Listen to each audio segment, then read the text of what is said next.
Ini jujur saya sedihnya luar biasa. 10 nyawa berkorban sia-sia. Karena apa? Kelalaian, keteledoran oleh siapapun yang memasang traffic light di situ. Tempat yang sangat tidak layak untuk dipasang traffic light ini terjadi. Jadi ini kan implikasinya kan sangat luas. Iya. Jadi jangan kita biarkan pengembangnya leha-leha, cuci tangan, Pemda juga. Jangan cuma semua dilempar ke supir. Jangan menang supir. Gitu. Itu masalah. Kata supir itu salah, iyalah kita telisik lagi. Tapi kan bukan karena itu. Iya.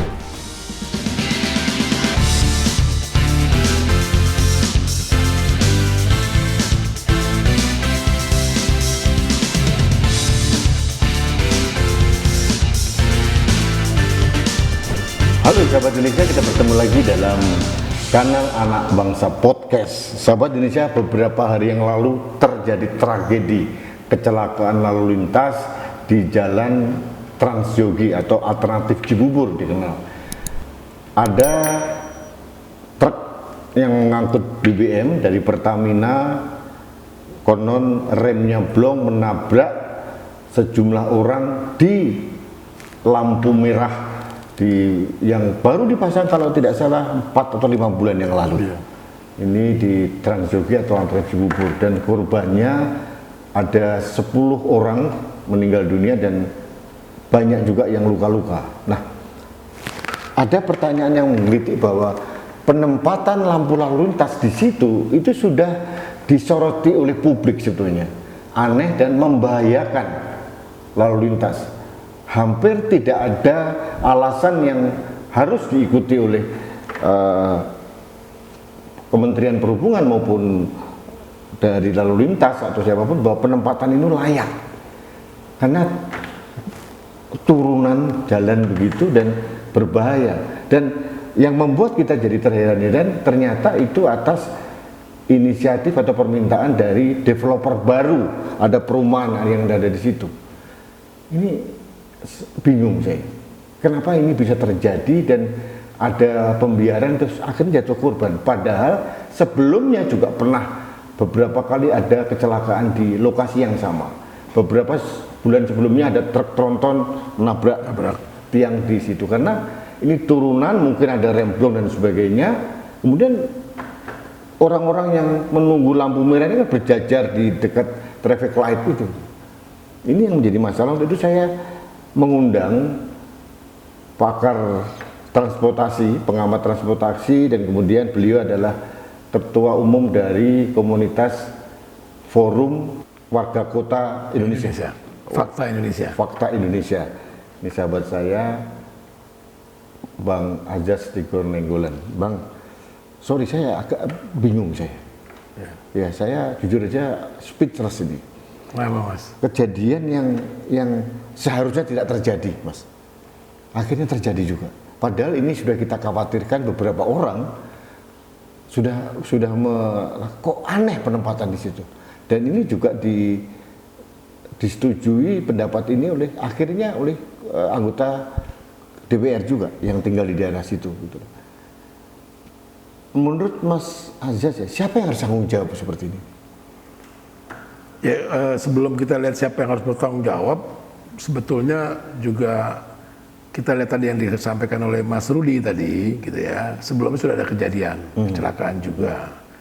Terus sudah banyak protes dari masyarakat supaya traffic light itu ditutup begitu, ya. Tapi tidak kunjung ditutup, akhirnya tadi kejadian lah yang beberapa hari lalu. 10 orang meninggal. 10 orang meninggal, setidaknya 5 orang luka berat. Itu. Jadi ya kita tuh berduka cita lah atas para korban yang jatuh dalam kecelakaan tersebut, ya. Nah, harusnya memang ini tidak terjadi kalau dalam hal menanggapi suara masyarakat itu cepat dilakukan atas kejadian yang sebelumnya, ya, kecelakaan sebelumnya di tempat yang sama. Nah, itu menandakan memang pengawasan di pemerintah kita ini masih lemah, khususnya di bidang transportasi dan keselamatan transportasi masih lemah, Mas.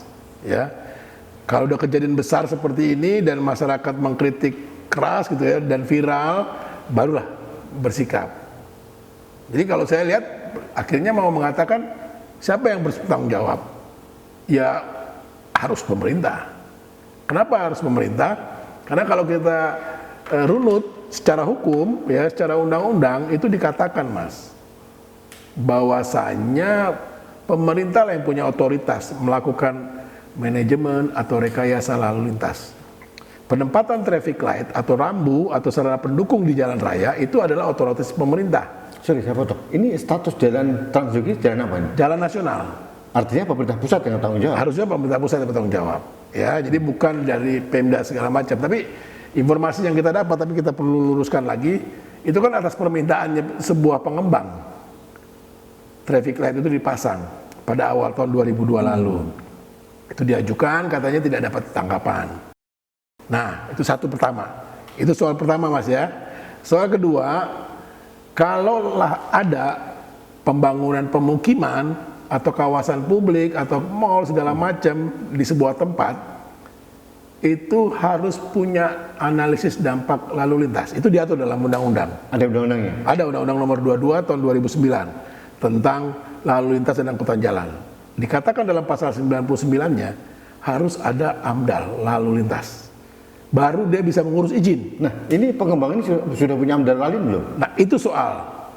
Itu soal yang belum pernah diungkit nih. Ini baru kita nih ngomong ini, Mas, masalah AMDAL lalin. Karena kan dengan ada pemukiman pasti ada bangkitan lalu lintas dong. Atas penghuninya paling tidak. Makanya kelihatan dia minta pasang traffic light di sana. Ya, jadi kenapa mereka minta traffic light dipasang di sana? Karena mungkin mereka butuh akses. Tapi kan, mohon maaf Pak, ini kan lokasi turunan begini. Nah, dulu itu, kan depannya kan ada jembatan, Mas. Betul. Loh, kenapa kok dipasang ini kan mohon maaf nih, kebodohan dari yang memasang ini. Ini kan tanggung jawab siapa yang memasang ini, Mas? Ya, kalau saya menangkap itu diajukan dan tidak direspon karena memang mengingat situasi, Mas.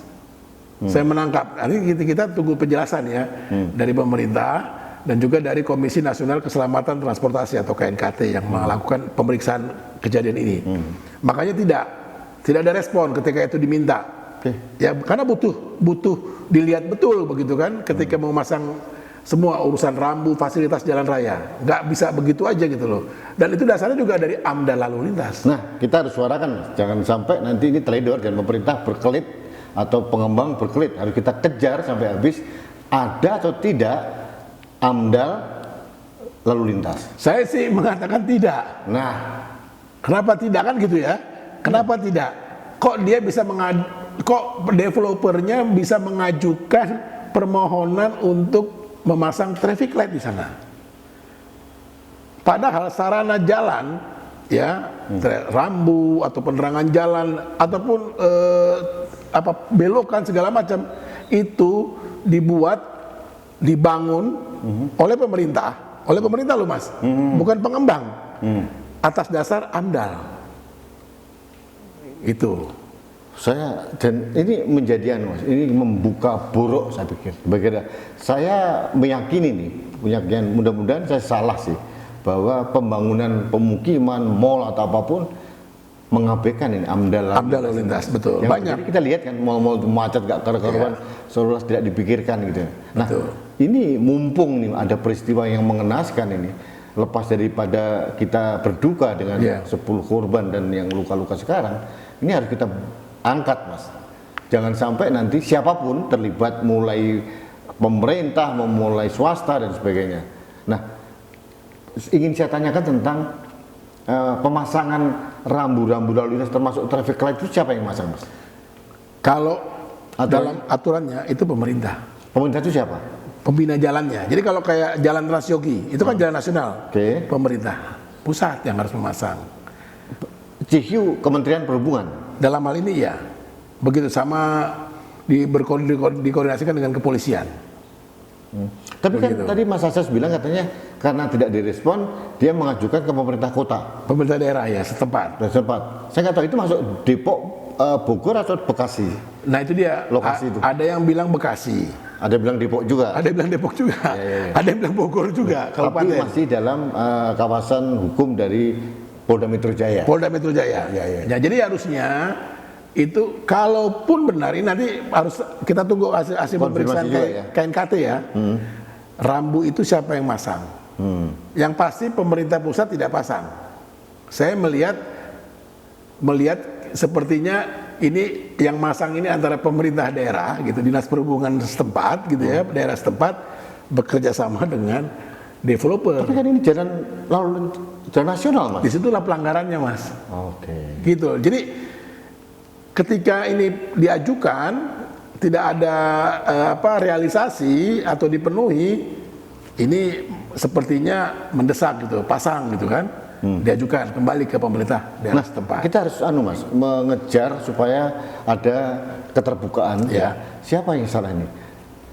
Pengembang harus diminta pertanggungjawaban, menurut saya. Ya, Karena pengembang harus dipertanggungjawabkan, itu masalah keberadaan traffic light. Nah, yang tidak memenuhi syarat dan Ya. tidak memenuhi aturan hukum. Yes. Itu. Dan yang kedua, pemerintah daerah setempat ini siapa ini? Entah Depok, entah Bekasi. Karena itu kan irisan. Cibubur itu kan macam-macam, Mas. Itu berempat soalnya. Ada Depok, ada Perempatan Kabupaten Bogor. batas ya.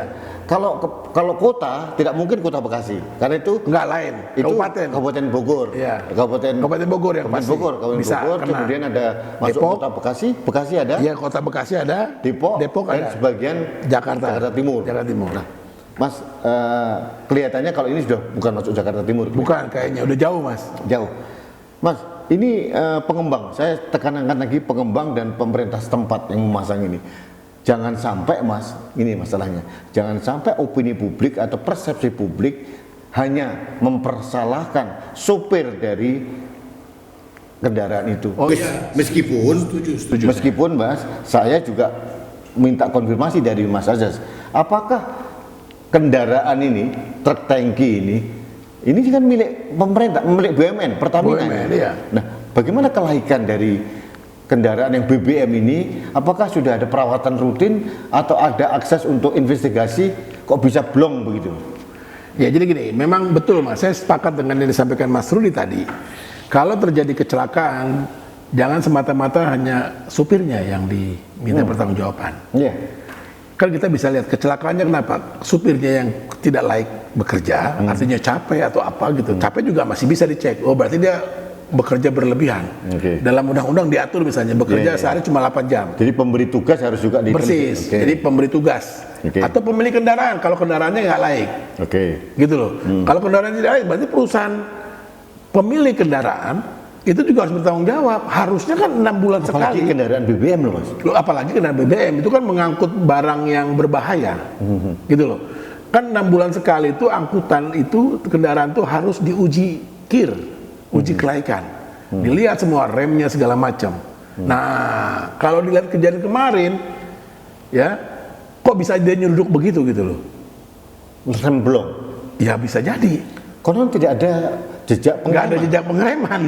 Katanya kan di situ kan. Nah, makanya kita lihat apakah karena supirnya ngantuk atau memang kendaraannya tidak layak. Ini soal. Mas, masalah kecelakaan dan bagaimana kecelakaan itu terjadi itu kan lagi Periksa oleh KNKT. oleh KNKT. Publik masih boleh percaya dengan KNKT nggak, Mas? Sejauh ini sih oke. Masih oke. Cuma ada pertanyaan nih, Mas.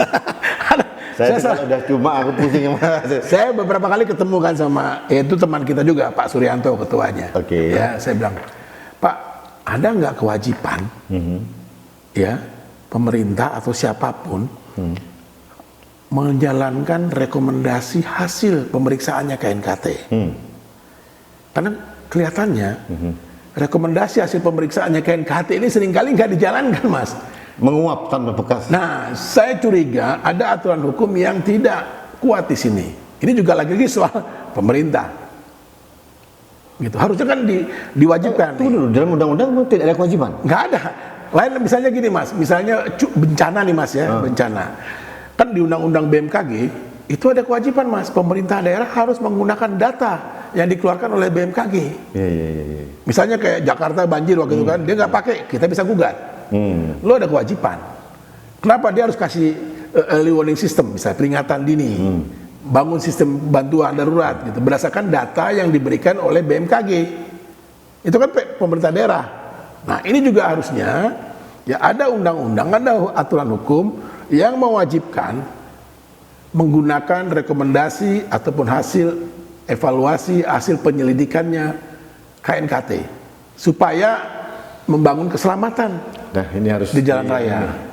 kita harus juga mengepus DPR nih Mas. Ini kan undang-undang supaya hasil investigasi dari KNKT itu benar-benar mengikat. Gitu. Ya, nah itu harus dimasukin di undang-undang lalu lintas Mas. Yang lagi direvisi tapi digantung tuh si DPR nih Mas. Revisi undang-undang lalu lintasnya. Gitu loh. Sudah 3 tahun Mas. Iya. Jadi Mas, kesimpulan awal tentang terkait ini adalah harus ada investigasi secara lebih komprehensif. Ya. Masalah siapa yang memasang lampu? Satu itu gampang. Traffic light. Siapa yang masang? Jelas. Terus yang kedua, ada AMDAL nggak? Ada AMDAL atau tidak? Nah, itu dia. Oke. Dan yang ketiga masalah kendaraannya. Nah, kelaikan kendaraannya. Itu kita tunggu KNKT dulu. Ya. Nah, yang terakhir nih Mas Azaz ini kan terkenal kemarin mendampingi korban banjir. Iya. Menggugat pemerintah daerah. Pemerintah provinsi. Nah, Jakarta. Kalau kita kaitkan dengan ini sudah ada korban 10 orang. Ya. Menurut saya, saya mungkin hanya sepintas saja bahwa ini adalah kelalaian dari beberapa stakeholder sehingga mereka jadi korban. Bisa nggak Mas Azaz mendampingi mereka untuk menggugat siapapun, negara kayak menggugat Sian untuk mereka mendapatkan hak. Ini bukan untuk ganti rugi sih Mas. Bukan. Sebagai pembelajaran. Supaya ada perubahan kebijakan. Ya, ada pembelajaran Perubahan perilaku. Betul. Menurut Mas Azaz gimana? Ya bisa digugat, harus digugat sebetulnya. Iya. Gitu loh. Tolong diinisiasi Mas. Kalau misalnya mereka ada nih dari korban, keluarga korban maksudnya, atau masyarakat yang memang punya legal standing untuk masalah ini, saran saya kita keluarga gugat. korban bisa? Bisa, kita gugat perbuatan melawan hukum, PMH. Itu pakai 1365, 1367 KUH Perdata. Ya, saya pengen Mas. Kenapa saya mengundang Mas Azaz hari ini? Sebenarnya paling utamanya itu. Iya. Karena menurut saya jangan lagi kita membiarkan nyawa. Satu aja kita harus hati-hati Mas menjaga. Lagi sampai lebih dari satu. Bayangkan Mas, ada katanya konon ada salah satu anggota TNI yang berboncengan sama istrinya. Ada di situ, ya, jadi korban juga. Anaknya. Iya. Jadi ini kan implikasinya kan sangat luas Mas. Iya. Jadi jangan kita biarkan pengembangnya leha-leha cuci tangan, Pemda juga jangan cuma semua dilempar ke supir. Jangan nang sopir. Gitu loh. Itu masalah. Kata sopir itu salah, iyalah kita telisik lagi. Tapi kan bukan karena itu. Iya. Dulu Mas, saya udah sering lewat di daerah itu tidak pernah ada lampu traffic light, tidak ada. Sewaktu belum ada traffic light, ada. Aman kan Mas? Aman. Iya. Karena itu kan jalan turunan. Berbahaya. Mohon maaf ini hanya polisi orang dungu menurut saya. Itu memang tidak layak untuk ditaruh traffic light di sana. Jadi sebetulnya kunci soalnya adalah traffic light. Tadi yang kita bicarakan siapa yang masang ini jelas, nggak mungkin dia tiba-tiba terpasang. Yang berikutnya masalah AMDAL tadi. Sama AMDAL. Kuncinya di AMDAL itu. Jadi kita cek gitu loh. Yeah. Nah disinilah kita mau dorong. Nah kalau tadi disampaikan oleh Mas Rudi, bagaimana kita melakukan efek jerah pembelajaran, mari kita gugat. Siap. Saya gitu loh. membantu. Saya siap membantu. Siap. Nanti menyiapkan lawyer publik gitu loh. Karena anak bangsa sama fakta kerjasama ya. Iya, itu. Mas ini hanya satu awal saja podcast kali ini. Kita nunggu perkembangan, nanti saya akan mengundang mereka dan saya akan terus libatkan Mas Azaz ini. Siap Mas. Mas ini bukan, sekali lagi bukan untuk ganti rugi materi, bukan. Ya, ini adalah untuk efek pembelajaran. Terlampau banyak Mas sudah ya kecelakaan lalu lintas yang berlalu begitu saja. Gitu loh. Saya gini Mas, saya itu melihat ya di film, di berita-berita Amerika ini. Jalanan lubang akhirnya bisa digugat Mas, pembina jalannya. Iya kan. Misalnya kalau jalan Trans Yogi, itu kan jalan nasional ya, rusak lubang, itu harusnya bisa dilaporkan, bisa digugat itu menteri yang bangun. Contoh lagi di Jakarta, ada jalan-jalan dirusak untuk sumur resapan. Sumur resapan, itu bisa digugat harusnya. Kan? Kita kan membiarkan gitu aja Mas. Ini soal, makanya kita ya, ini kanal anak bangsa punya peran strategis. Fakta juga. Ya, membangun kesadaran bahwa kita harus memperjuangkan hak kita. Itu. Supaya ada perubahan perilaku, perubahan kebijakan. Mas, terakhir, apa himbauan Mas Azaz untuk masyarakat Indonesia supaya aware terhadap hak-hak sebagai warga bangsa? Kita bayar pajak loh Mas. Oh iya. Apa yang ingin Mas sampaikan? Jadi gini, ketika pandemi kan kelihatan betul ya, Pak Jokowi bilang, menghargai betul bahwa selama ini masyarakat telah berkontribusi yang melalui pajak tadi. Ketika pandemi terjadi, terus terang masyarakat juga berat dan terasa Itu dikatakan kan oleh Pak Presiden ya, bahwa memang negara ini dibangun oleh rakyat melalui pajaknya. Nah, penghargaan itu harusnya menjadikan kesadaran masyarakat. Tanpa kita masyarakat, pemerintah ini nggak bisa bekerja. Nah, kita sebagai masyarakat pembayar pajak yang baik, selain kita sudah memenuhi kewajibannya, kita harus meminta hak kita diberikan. Ketika hak kita tidak diberikan dengan baik, kita bisa pertanyakan. Pertanyakan bisa dengan cara seperti ini, bisa juga dengan cara hukum. Melalui upaya hukum. Itu. Dalam undang-undang kita memungkinkan nggak? Memungkinkan. Class action seperti itu? Mungkin. Itu banyak di undang-undang. Kita bisa pakai undang-undang lalu lintas, perlindungan konsumen, undang-undang jalan. Kalau untuk kasus kecelakaan ini ya, kita bisa banyak undang-undang kita pakai dasar hukumnya. Jadi sahabat Indonesia kita serahkan ahlinya lah kalau masalah ini. Mas, terima kasih. Sama-sama Mas Rudi. Singkat saja nanti ini mudah-mudahan ini menjadi titik awal kita untuk menyuarakan agar masyarakat aware terhadap hak-hak yang ada dan kepada policy maker, pemerintah juga harus hati-hati ini. Jangan terjadi pembiaran kemudian melakukan kebijakan yang asal, dan yang paling membahayakannya adalah kolaborasi kriminal antara swasta dengan aparat pemerintah, sehingga mohon maaf nih, saya kok menduga ini terjadi seperti itu di tragedi di Transyogi. Ya. Terima kasih Mas. Sama-sama Mas Rudi. Terima kasih buat anak-anak bangsa juga. Siap, terima kasih. Sahabat Indonesia, demikian pembicaraan singkat saya dengan Mas Azas Tigor Nainggolan. Beliau adalah Ketua Umum dari Fakta Indonesia. Kami berdua ini membawai lembaga kami masing-masing. Saya anak bangsa sebagai CEO, beliau di Fakta Indonesia akan terus mengawal kasus ini agar tuntas dan jangan sampai hanya kita titik tumpu perhatian kita pada hanya kesalahan sopir. Nah, untuk itu kepada korban atau tetangga korban atau siapapun yang melihat postingan ini, persilahkan hubungi saya di kanal Anak Bangsa di YouTube, ada nomor HP-nya, admin akan menjawab. Kalau menginginkan penuntutan atau pendampingan hukum akan saya serahkan pada Mas Azas. Ini merupakan komitmen kami untuk menjaga Indonesia dengan tetap menghormati hak-hak masyarakat. Jangan sampai hak masyarakat itu dikebiri, kemudian ditutupi, dicengkeram oleh oligarki, hubungan buruk antara swasta dengan aparat negara. Ini yang kita suarakan. Jadi sekali lagi kepada para korban atau keluarganya yang ingin menuntut kepada siapapun yang bertanggung jawab, bukan hanya kepada sopirnya, silahkan menghubungi kami. Ini bukan provokasi, karena ini jujur saya sedihnya luar biasa. 10 nyawa berkorban sia-sia. Karena apa? Kelalaian, keteledoran oleh siapapun yang memasang traffic light di situ. Tempat yang sangat tidak layak untuk dipasang traffic light ini terjadi. Sudah beberapa kali kejadian di situ, pemerintah daerah abai, polisi lalu lintas abai, hanya ingin untuk memberikan akses kepada pengembang swasta. Akhirnya ini terjadi sekarang ini. Jadi mudah-mudahan dengan tragedi ini merupakan titik balik kita untuk supaya pemerintah, kemudian negara, juga swasta, kepolisian, DLJR, kemudian perhubungan dan pemerintah daerah hati-hati dalam menjalankan amanat yang diberikan oleh rakyat. Terima kasih, saya tunggu feedback dari Anda semuanya. Sampai ketemu lagi dalam kanal Anak Bangsa Podcast selanjutnya. Sampai jumpa.